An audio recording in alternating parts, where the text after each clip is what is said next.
the links, guys. I think you have got it right. Okay. So to practice this programming problems and all, I sent one link, right? Send the link. You can please practice it.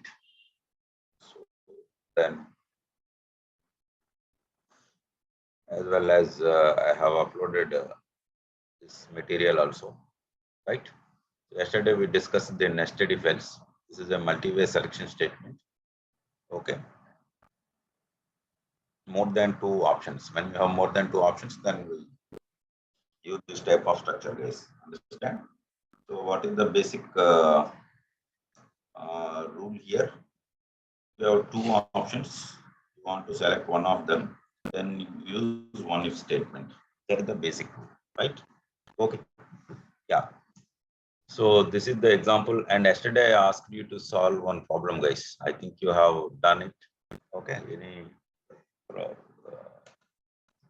difficulty in that? That is the lines of code.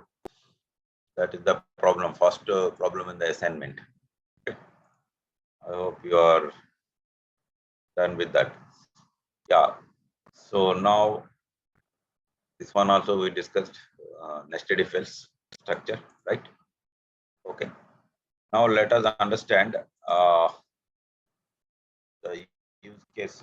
When should we use the shortcut operators? When I was discussing this concept of operators, this question somebody asked this one, where we use this short circuiting and all. So actually these short circuiting operators and all we use in the selection control and other control statements, guys. Okay, to express the conditions, to combine the expressions, right? Let me discuss short circuit operators.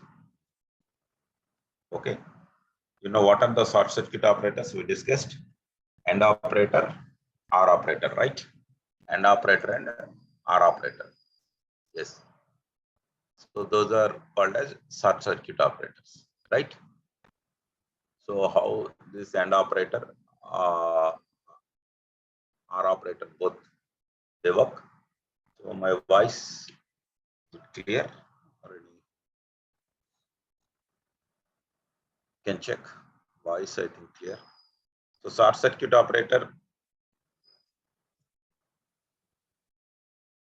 short circuit operators, they allow two or more Boolean expressions to be combined, right?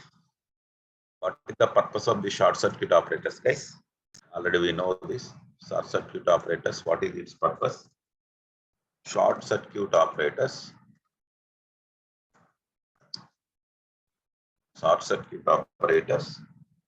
allow two or more Boolean expressions,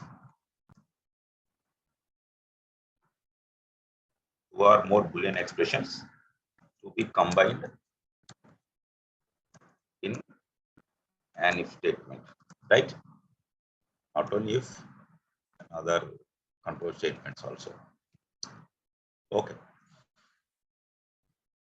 So short circuit operators are used to combine two or more Boolean expressions, guys, right? That is the purpose of short circuit operators.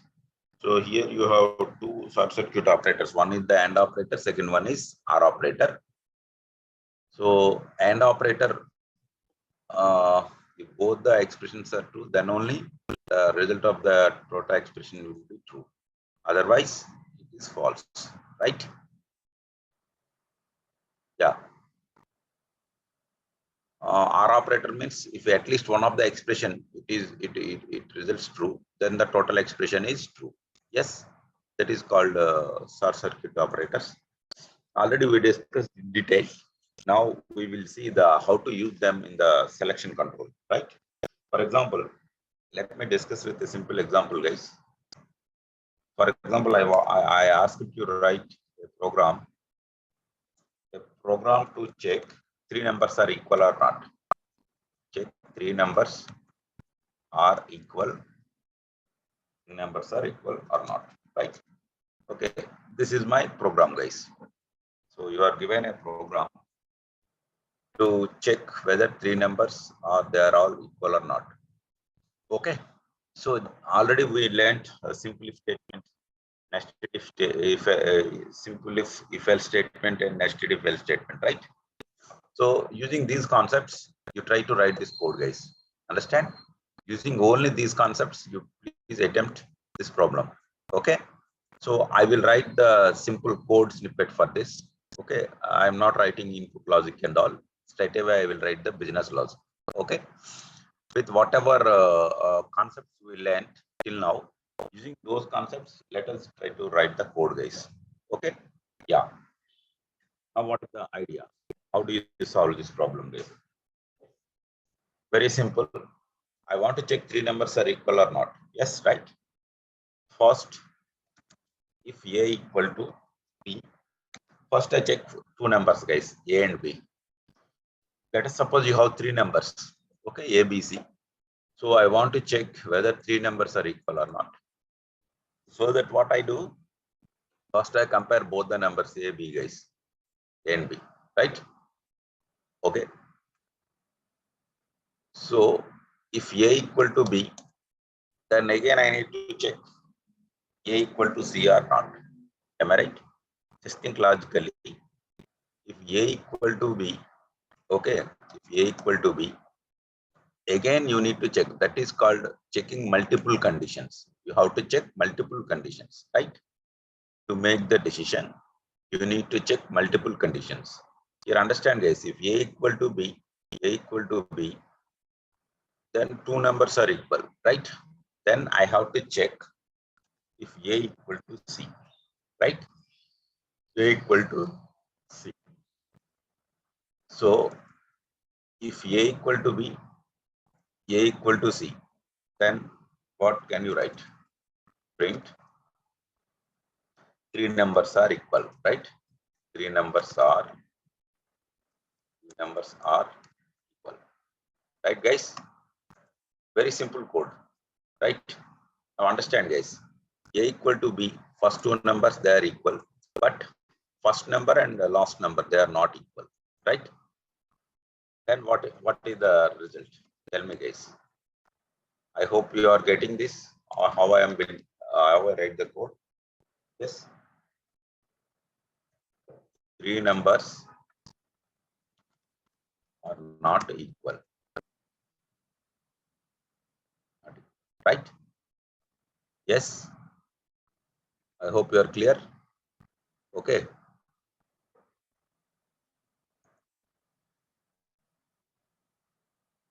Clear, guys. Now understand. If first two numbers are not equal, then what can you conclude? You no need to check, right? That's what I write here.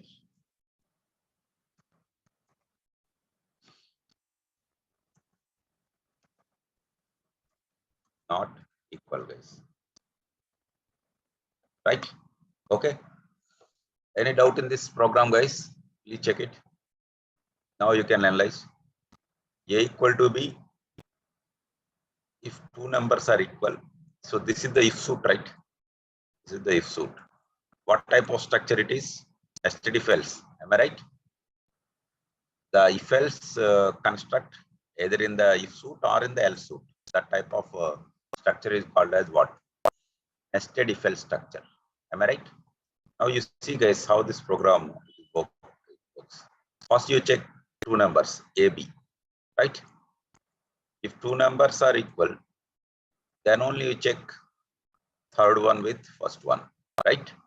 Here it is, you are checking multiple conditions, right? After checking multiple conditions, you want to do something. Am I right? If you want to check multiple conditions, then you want to do some action. You need this particular nested if else. Am I right? It's a multi-way decision statement. Yeah. So for example, if two numbers are not equal, you can skip this one and the control comes to the else and you print the numbers are not equal because first two are not equal. then no need to check third number, right? Because what is this program? To check 3 numbers are equal or not. If 2 numbers are not equal, no need to check third one. Do you agree? Yes. Simple logic, guys. If you wish, you can take some test case. You can check it. Okay. You can take some test case and check it, guys. For example, you have A is 2. You have 3 numbers, guys. A, B, C. I take input. If you want to write the code, you take these 3 guys. A, B, and C, guys. 3 numbers. Okay. So in the first test case, what I do is my input values are like this. Now just analyze the code. What is the flow of this code, guys? Understand? Let us say A value is 2. I give input A is 2, B is 2, C is 5. C is 5, guys. A2, B2, and C5, right? Yeah. Now tell me, guys, what will be the output? What is the flow? What is the flow? First, you check A equal to B. Is it true or false? A equal to B. That is true. 2 equal to 2. That's why control enters into this particular if suit. Do you agree? Because this is a selection control statement, right? If this expression is true, then the if suit gets executed. This is the if suit. Am I right? This is the suit controlled by this if because of this indentation, right? So first 2 equal to 2. This is true. This is true. Then the control enters into this particular if suit. Now you check A equal to C. 2 equal to 5. Is it true or false? This is false, right? If it is false, control comes to the else. Then it prints 3 numbers are not equal, right? The logical flow. Do you understand this logical flow? Is it clear? Now let us suppose 2, here is 3, here is 2, guys. 2, 3, 2. Now tell me what will be the output, guys? What is the flow of execution? You understand flow. Okay. First A equal to B. Is it true or false?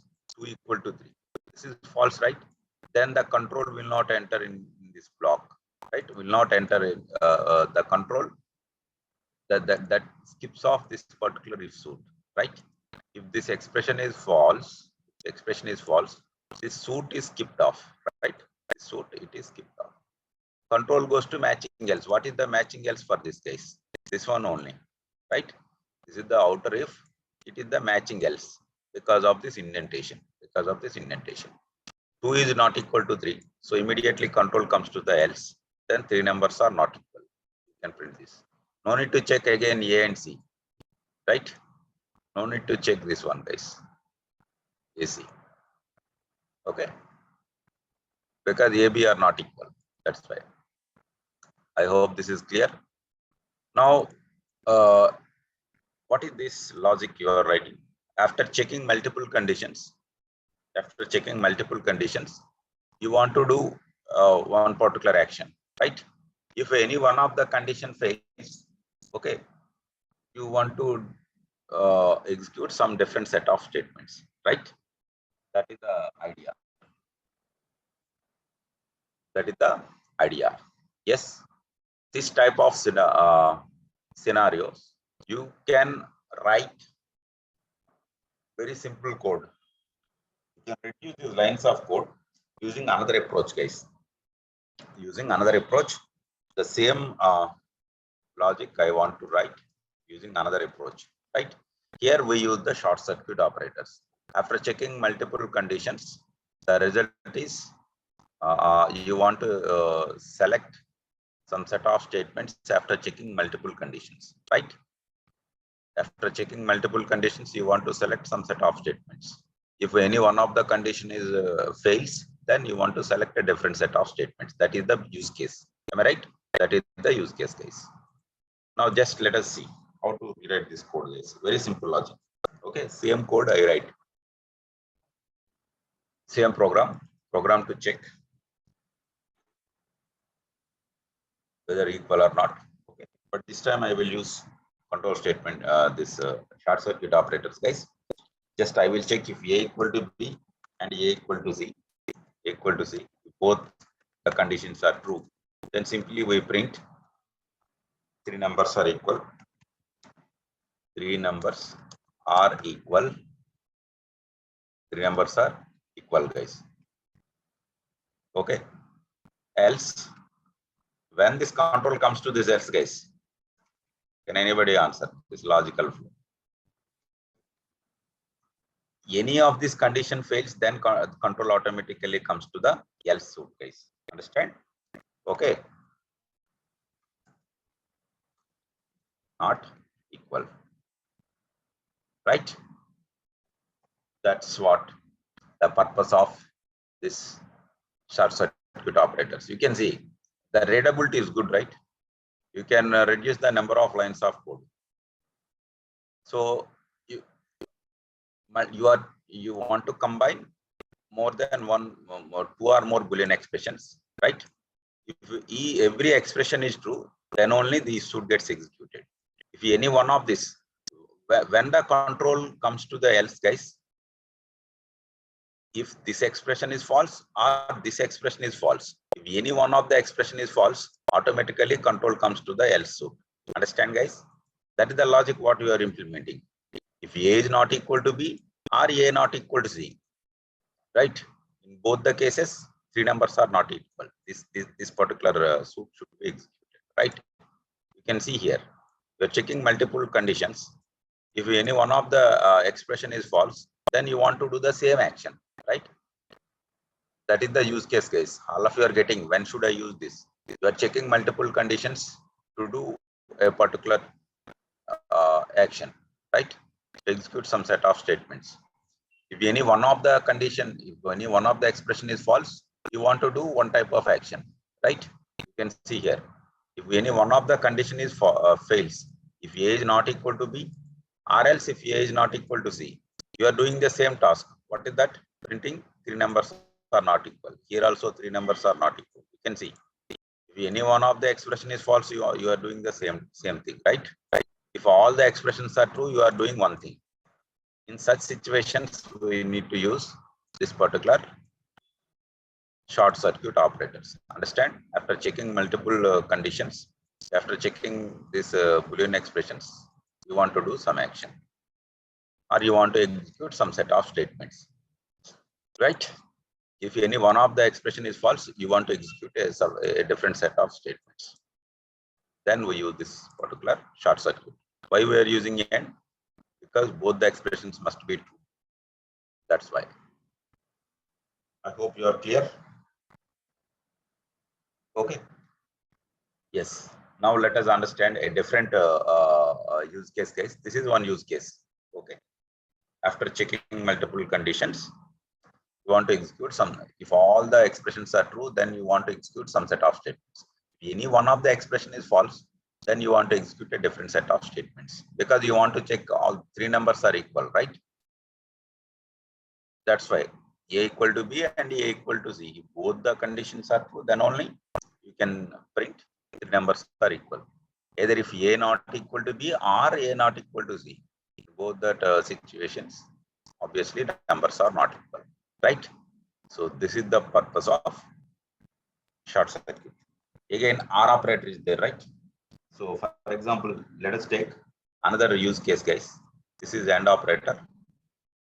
Now for R operator, just I take another use case. So first, just this use case is simple.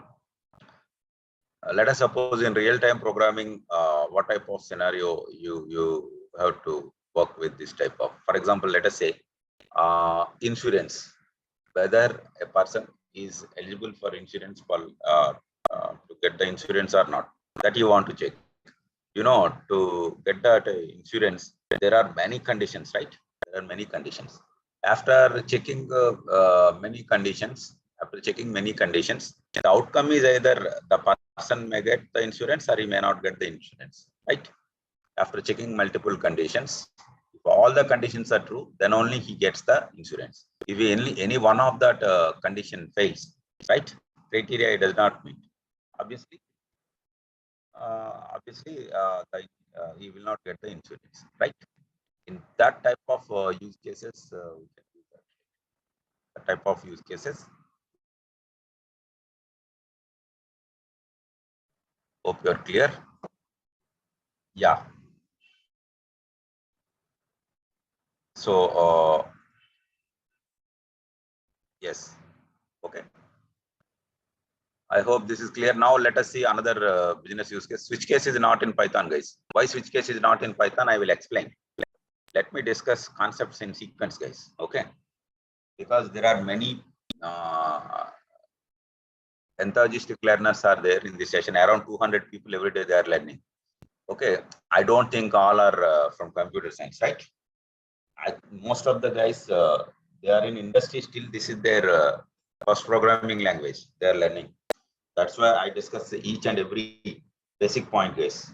Each and everything. I don't want them to miss, or in future they should be misguided. Okay. Program to check a candidate is pass or fail, guys. Program to check pass or fail. A candidate is pass or fail. So the business use case is somewhat like this, guys. So let us suppose there are 3 subjects. Okay, 3 subjects. In each subject, he should get at least 35 marks. Understand?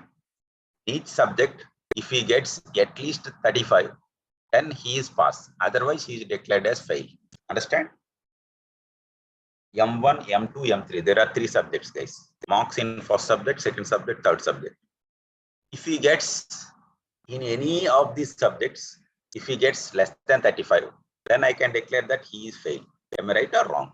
You want to check whether a person is fail, pass or fail, guys. Understand? If in any one of the subject he gets less than 35, then you can declare as fail, right? Then you can declare as fail. That is the use case. Now, how do you write? Only use those concepts, whatever you know. Till now, what we discussed: simple if statement, else statement, nested if else statement. Use only those concepts and write the code, guys. Okay, write the code.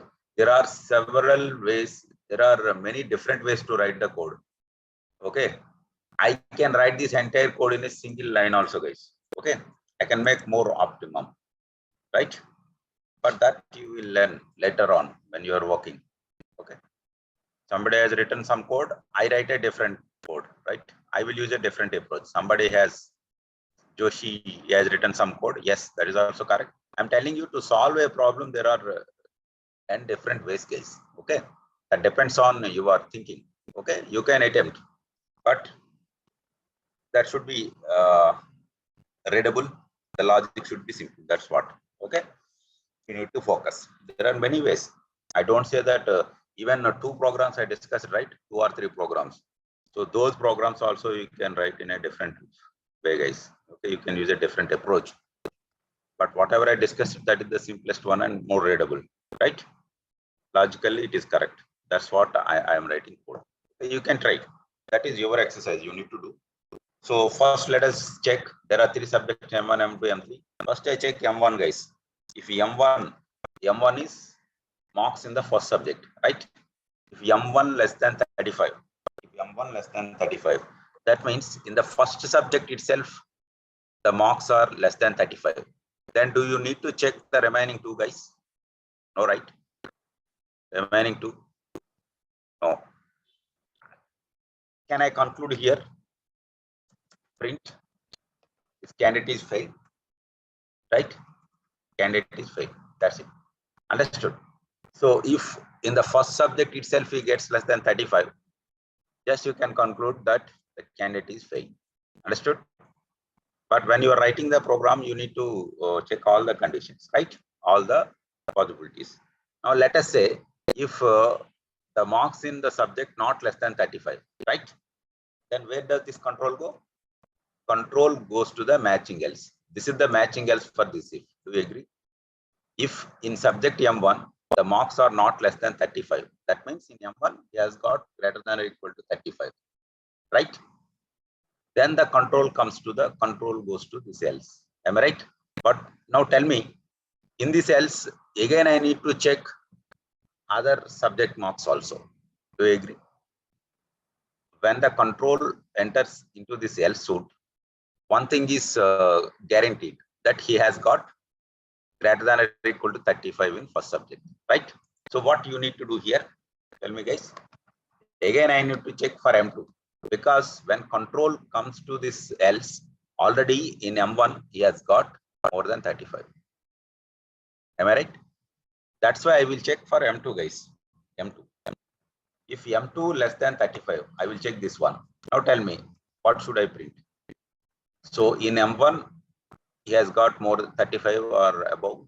That's why control comes here. But in M2, he is getting less than 35. Can I declare that he is failed? Yes, obviously. Either in M1 or in M2 or in M3. In any one of the subject, he gets less than 35, he is failed, right? That is the evaluation. I hope you are clear. Now let us understand. In M1, he has secured greater than or equal to 35, then control comes here. If this condition is false or false, then what should I write? Just you can guide. Okay. Yeah, there are other approaches, guys. If I will tell you, don't worry. Learn this in a sequence. I will ask one logical question. Already you have this nested if else. Why we should use elif, guys? That was the question asked in my interview, guys. Okay, I will tell you. If you are good at control statements, right? Before this session, you analyze that, and you can answer. Somebody has given suggestion. You can use elif. I will use elif. No worry. But when should I use? I will tell you. I discuss every syntax, everything depending on real-time use cases, right? This is important, guys. Syntax doesn't matter. Even a high school student can understand this syntax, not a big thing. But as a professional, you should understand the use cases, how to use this. Learning programming language, it doesn't mean that learning only syntax. It's learning the application, how to use. That's what the companies they see. Okay, that's what I try to focus. Learn these concepts in that sequence, guys. If in subject M1 less than 35, then print this is failed. I told you that if this expression is true, then rest of the structure is ignored, right? Already this one I told you when I was discussing that. Else, again I need to check, right? In M3, if it gets less than 35, then I need to print. What type of structure this is, guys? Nested if or any other thing? Nested if else only I am using. But this time not in the if suit. The else suit you are writing a long series of if else, right? Else what can you say? Print he is pass. First let me write the code, then I will tell you. Good? Yes.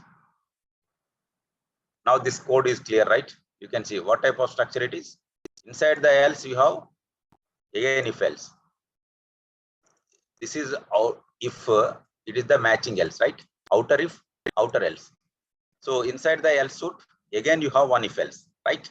Again in this inner inside the else suit, again in the else suit, there is one more if else, right? This is called depth of this particular nested if else. Understand, guys?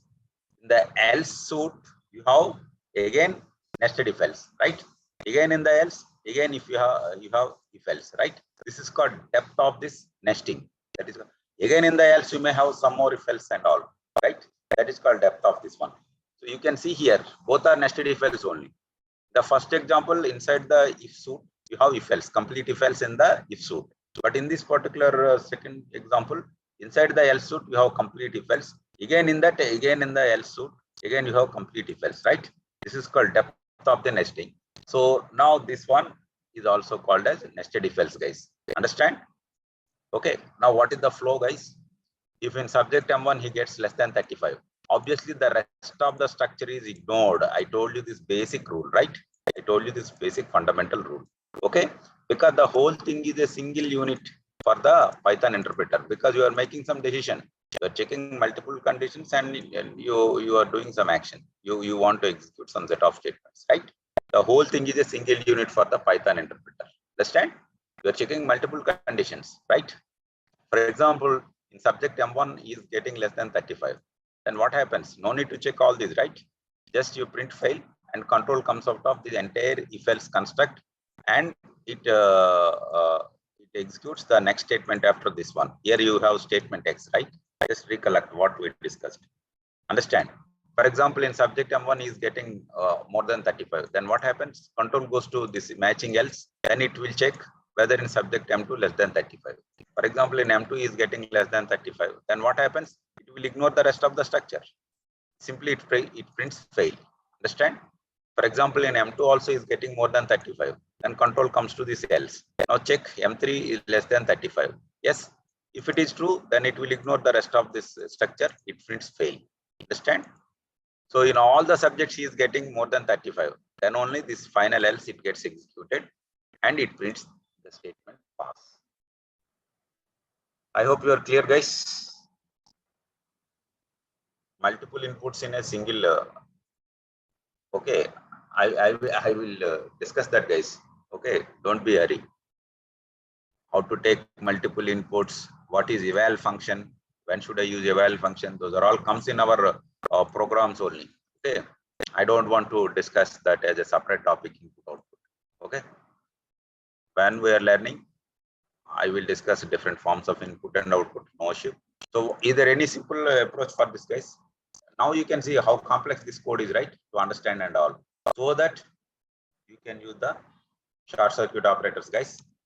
At least one of this expression is true. I need to do something, right? In at least one subject, he gets less than 35. I can declare fail, right? In such situations, which operator you need to use? You need to use which operator, guys? R operator. Understand? If at least one of the expression is true, then the total expression will be true, right? In that type of situation, you need to use R operator, guys. Let me write the simple code. Either M1 less than 35 or M2 less than 35 or M3 less than 35, right? If any one of the expression is true, simply I can write print, okay, fail. That's it, fail. Understood? Else print pass. When the control comes to this else, guys, can you guess? If all the expressions are false, then only comes to this else, because we are using which operator, guys? R operator. When the R operator, it returns false, guys.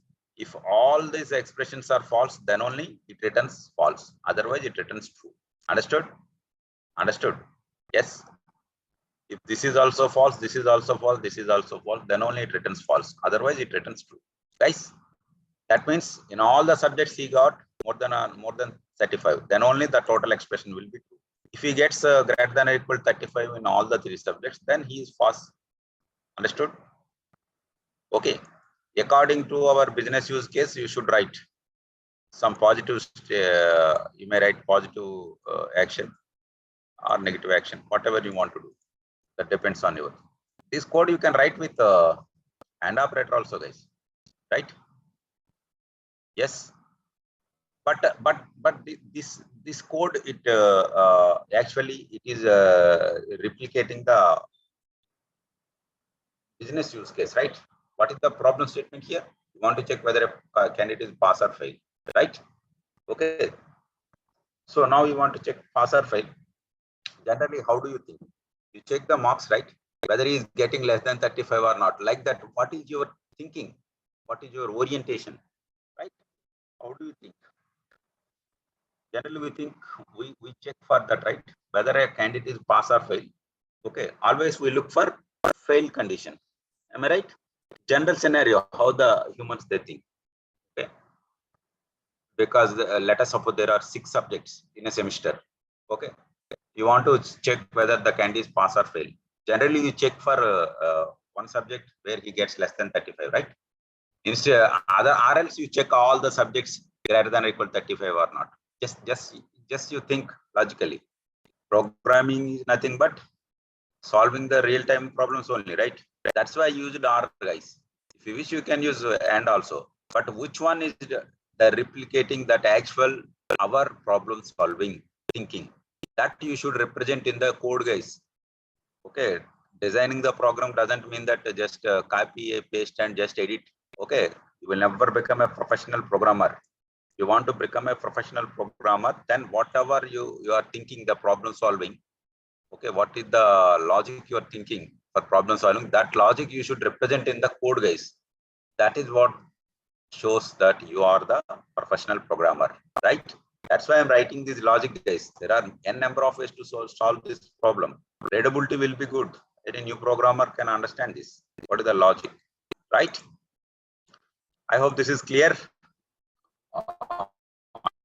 That question when I was discussing operators, somebody asked why we need this. Yes.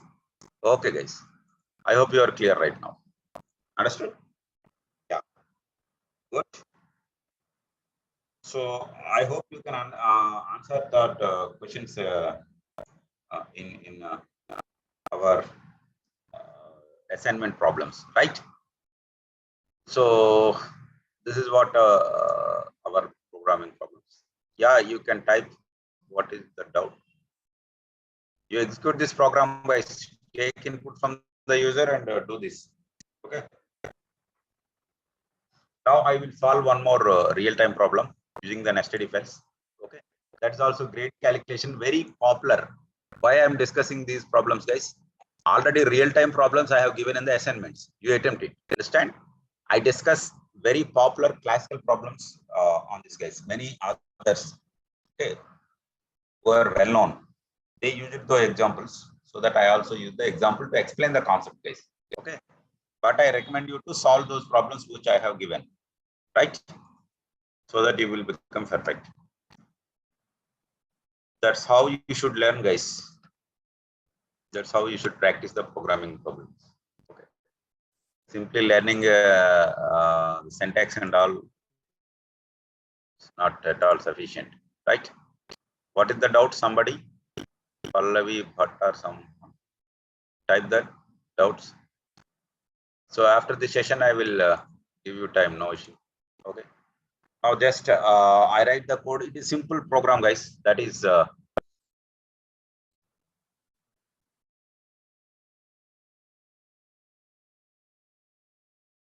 yes. If at least one is true, yes. That means in at least one subject he gets less than 35, then you can declare fail, right? That's it. You can see here. For example, he is getting an M1 less than 35. Then no need to check all these guys. That's what our operator. Understand? If in M1 itself he is getting less than 35, then simply print fail. That's it. Otherwise, you should check for M2. In M1 itself is getting less than 35, no need to check remaining two. You're short circuiting that one. You're bypassing that. Understand? I hope it's clear now. No issue. In this current example, I will give the different use cases. I will use this logic also. That's why I'm explaining, guys. Every program I am discussing, right? There is a purpose. Should follow. To understand that problem, you should understand the previous sessions. There is a sequence. Okay. Now in this current program, I will use that one. Understand? I will use this particular one in my program. I will discuss that all the test cases, guys. In every program, I am doing the same thing, right? First save this, guys. Great.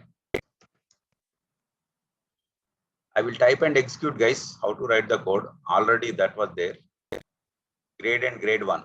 Okay. Grade is already existing. Still, I want to write. Okay. Yes. What is this program? Program to calculate grade of a student. It is very popular program wise. That's why I'm discussing this. Those who are beginners of this programming language, they can understand. Okay, program to calculate grade of a student, guys. Right? So here I want to give the problem specification. Okay, what is the criteria to calculate the grade and all? Understand? So for that, I want to write multiple lines. Okay. So I want to write the description about this problem. Then I told you if you need to write multiple lines, multi-lines string, then use triple quotes, right? You have to use triple quotes. If you want to write the multiple lines, multi-line string, then use the triple quotes. This is not the comment line, guys. Some people are saying multi-line comments. That is completely wrong. This is a multi-line string. This is not a comment, guys. Okay. So because I want to write the description about this problem, right? That's why I need multiple lines. You are using the multi-line string. This is also perfectly fine. Understood? Otherwise, you can use the single line comments. Not the issue. So how do I calculate this one? This is the criteria, guys. A student must obtain 35 marks in each subject. This is the story. This is called story, guys. Story, it doesn't mean that cinema story. Okay. In software industry, we call it as a story, guys. Story means user requirement. You are given one task. Okay. For the task, they will give you the story like this. Okay. On Kanban board, you have to check the progress also. We use Jira, Kanban boards. A student must obtain 35 marks in each subject. Okay. Otherwise, he or she is declared as fail. Declared as fail. Right? Declares fail, and no grade is calculated. No grade is assigned. Obvious. If that guy is failed, why should I calculate grade? Right? Understand, guys? Here, multi-line string. I'm writing multi-line string. Okay. This is a story or problem description. A student must obtain 35 marks, at least 35 marks in each subject, guys. Okay. At least 35 marks in each subject. Otherwise, he is declared as fail and no grade is calculated. Quite obvious, right? Understood. Now, grade is calculated. Grade is calculated to those students who has secured minimum 35 marks in each subject, guys. Right? Now, what is the criteria? Grades criteria.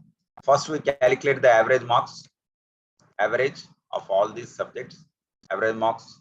Then we assign the grades. Right? What is the grades criteria here? If the average marks are greater than or equal to 60, then the grade is A. Okay. You need to calculate the average, then assign the grade, guys. Understand? So between 50 and 60, greater than or equal to 50 and less than 60, the grade is B grade.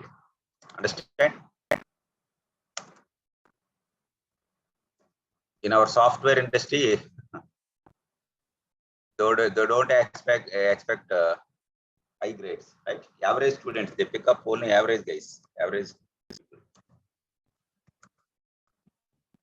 Because those who gets the average marks, right, they are always ready to learn new things and improve themselves. That is the reason. Okay.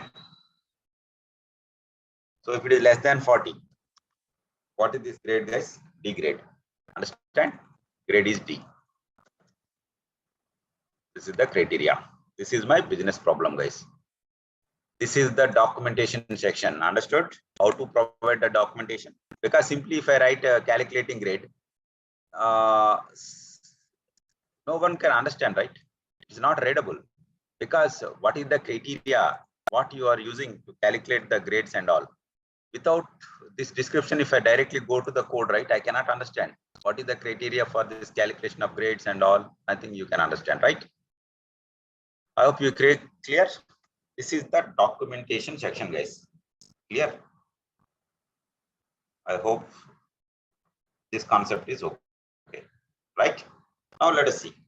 I want to take input from the user. Three inputs. What are these? M1, M2, M3, right? So I can take multiple inputs in a single line, or else I can take separately. M1, how to take input from the user, you know. Sum of two numbers, we take two inputs, right? And profit or loss, we take two inputs. Like that, you can take in each input separately. Otherwise, you can take directly in a single statement, guys. Just I will tell you how to write the code. No need to worry if you don't understand this code. Okay. First, prompt the user to enter the value, right? Enter marks in 3 subjects. Okay. Marks in 3 subjects, right? This is fine. I hope you know this. Understand? Okay, good. Somebody has written the code. Okay. Yeah, separately you have taken. I will tell you in single statement. I will write. Okay. There are many concepts you should learn here, guys. That's why I'm telling you. That's why I'm covering this particular example. Every example, it has some significance, guys. Okay. So now input function always returns what, guys? Input function returns what? Always it returns a string. Understand? Okay. For example, 3 subject marks I enter like this case. 65, 68 and 72. 65, 68, 72. Like that, I want to enter 3 subject marks like this case using space. Understand? 65 space, 68 space, 72. So 3 different subjects marks I am entering, right? How does this enter input function? It will interpret this one, guys. You may enter either float value, int value, any value. By default, it interprets like this, right? By default, it returns the string form of that input. Do you agree? Yes. Even though I enter the marks like 65, 68, and 72, this input function returns like this: 65, 68, 72 in the form of a single string. Understand? But tell me, guys, how many inputs I am providing? 3 inputs, right? 3 inputs. All the 3 inputs as a single string, right? First, what I need to do is, first I should get individual input values in the form of strings, right? Understand, guys? In our examples also, what we did, first we entered in the input, it returns in the form of a string, then that string we are converting. Clear, guys? That's why what I need, what is my first step? First, I should get individual strings in this, right? Individual inputs in the form of strings. Am I right? That means I need this type of outcome, guys. I need these 3 input values like this. First value 65, then 68, okay, then 72. Like that, I need individual values of this input, because all the 3 inputs I am providing in single line, but the input function it returns as a single string, right? From this single string, I want to get a list of individual inputs like this. This is the first step. Understood, guys? Any doubt? Okay. How I am taking inputs? Okay. Right. How to do that one? How can you do that? It's not array, it is list, guys. Just use the split method, guys. Dot split. That's it. Split method, what it does? So if this is your input 65, 78, 65, 68, 72, it returns in the form of a string, and you are applying split method on the string like this, right? Are you clear, guys? What is my input? What is my input, guys? I am providing the input. This is my input, guys. 65, all numerical values only I am providing. 65, 68, 72. This is my input, right? So let me write IP, because we may get confusion. Input. This is my input, guys. I use space. This is my input. All are numbers only, right? Numerical values. But your input function returns like this: 65, 68, 72, like this. Okay. Now I am calling split method. What does this split method will do? It splits the string according to the splitting character. Yet the splitting is what? Using space. For example, you want to provide input separating by comma, 65, 68, 72. Then use this split with respect to comma. So here, the input I am separating using space, right? That's why simply use the split method. That's it. Then what it does, according to the space, it will split this particular single string. Understand? And it returns a list of strings, guys. Is it clear? So 65, one string, 68, another string, 72, another string. It will split this single string. It will split the string according to the splitting character space. Okay. If you split this string using space, how many substrings you will get? 3 strings, right? First one 65, next one 68, next one 72. Like that, you get a list of strings, guys. This is what? A list of strings. Understand? Clear? But I don't want this string format, right? I need integer format. That means for each and every item in the list, I have to apply type conversion, right? I have to apply the type conversion. That means I need to convert this into like this, guys: 65, 68, 72. I need to convert each of this particular string into integer, right? Type conversion is required. How to do that, guys? Just simply use list notation, square brackets. Okay. So first this split function, it returns some list of strings, right? List of strings like this. On that, I want to apply type conversion. Okay. for each X in this one. What does this loop mean? This is a looping, guys, because you have multiple items in the list, guys. For each item in the list, I have to apply the type conversion, right? Which type conversion I am using? Float. You can use int also, no issue. Float of X. You try to understand. If you don't understand, that is also good, no problem. But I'm trying to make you as much as clear. What we have done, guys? First input function, prompt the user enter the marks in 3 subjects, right? Here, first you get this enter marks in 3 subjects, right? Now you enter the marks 65, 68, 72. By default, input function returns what? A string. That means like this, 65, 68, 72 as a single string. Now you are calling what? Split function, right? Split function, it returns what? A list of strings. Okay, it splits the string according to a splitting character and it returns a list of strings like this, right? Now for each item in this particular list, I want to typecast with float, guys.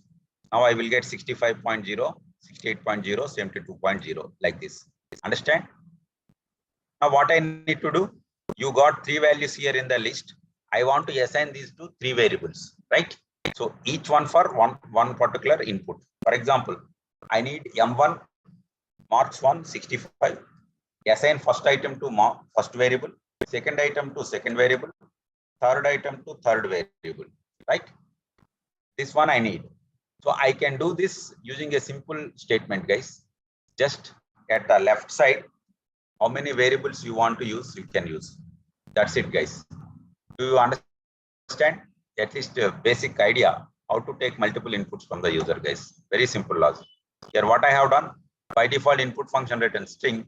Now I split the string according to some splitting character. I will get list of strings. Then I will apply what? Type conversion on each of the value. After that, I am unpacking those values, guys. This is called unpacking. Unpacking means assigning each value to one variable in the left hand side. Corresponding values. First value to first variable, second value to second variable, third value to third variable you are assigning. Understand? That is called list unpacking. Why gave for X? This is the for loop syntax, guys. For each item, instead of X, you can do one thing, guys. Unnamed variable. It doesn't matter what thing you should give. I think I told you, right? There is a use case for unnamed variable. This is the use case. You can use anything. Underscore. I'm just using underscore. That's it. Is there any issue? No issue. It doesn't matter what is the name you are using. I hope you are clear. This is one of the use case. Here, this X means each item in this case. It is a loop. First it takes 65, next it takes 68, next it takes 72, like that. Understood? First it takes 65, then it converts into float type. Then it takes 68, converts to float. Then it takes 72, converts into float. After converting all these, we are assigning to individual one. Is it clear now? Okay. That's why I'm using X. Here doesn't matter whatever name you can use. I you can use, J you can use, anything you can use.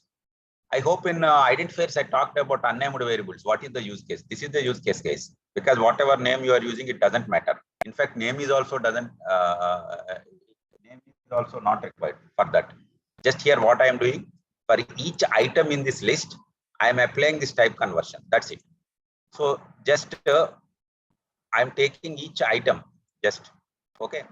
Each item I am taking in the for loop. That's it. Okay. First 65 will be assigned to this one, like that. So it doesn't matter whatever variable you are using. Okay. For each I can say, okay, or for each value.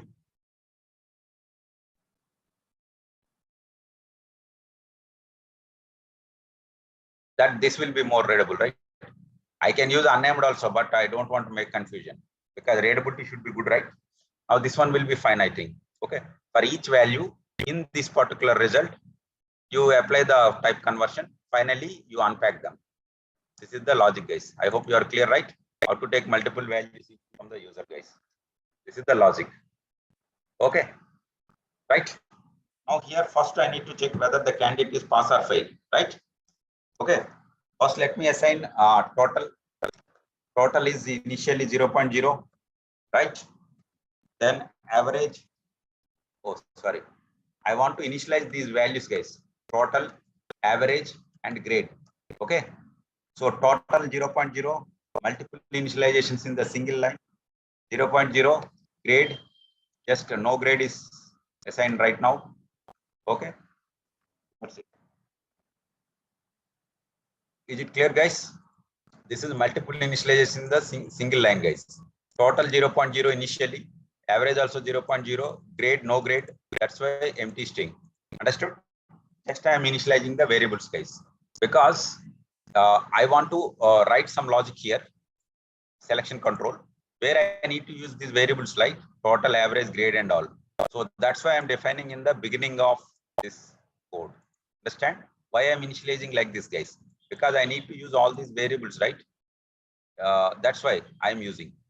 Here I'm initializing, guys. Okay. Now first let us check. You know what is the code to check it, guys?